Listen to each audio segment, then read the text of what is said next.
కల్కి భగవాన్ ఆశ్రమానికి సంబంధించినటువంటి కేసు సంచలనాత్మకమైనటువంటి మలుపు తిరిగింది. ఏదైతే ఇక్కడ తిరుపతి జిల్లా వరదాయపాలెంలో నిర్మించినటువంటి కల్కి టెంపుల్కి హైకోర్టు షాక్ ఇచ్చింది. తిరుపతి జిల్లాలో అత్యంత ప్రతిష్టాత్మకంగా నిర్మించినటువంటి కల్కి టెంపుల్కి ఎటువంటి ప్రభుత్వ అనుమతులు లేవంటూ వరదాయపాలెంకి చెందినటువంటి ముని చంద్రశేఖర్ తదితరులు హైకోర్టులో పిటిషన్ వేయడం, ఆంధ్రప్రదేశ్ పంచాయతీరాజ్ బిల్డింగ్ రూల్స్ 26 ప్రకారం జిల్లా కలెక్టర్ అనుమతి లేకుండా 100 కోట్లతో కట్టడాలు నిర్మించారని పిటిషనర్ తరపున జడ శ్రవణ్ కుమార్ ఎవరైతే సీనియర్ హైకోర్టు లాయర్ వాదించారు. ఒకప్పుడు న్యాయమూర్తిగా జిల్లా కోర్టులో కూడా పనిచేశారు. ఆయన వాదించారు.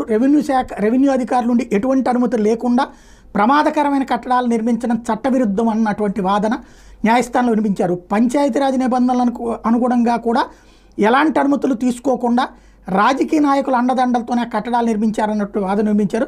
తక్షణమే ఆ కట్టడాన్ని కూల్చేయాలంటూ పిటిషనర్ తరపున జడ శ్రవణ్ కుమార్ వాదనలు వినిపించారు.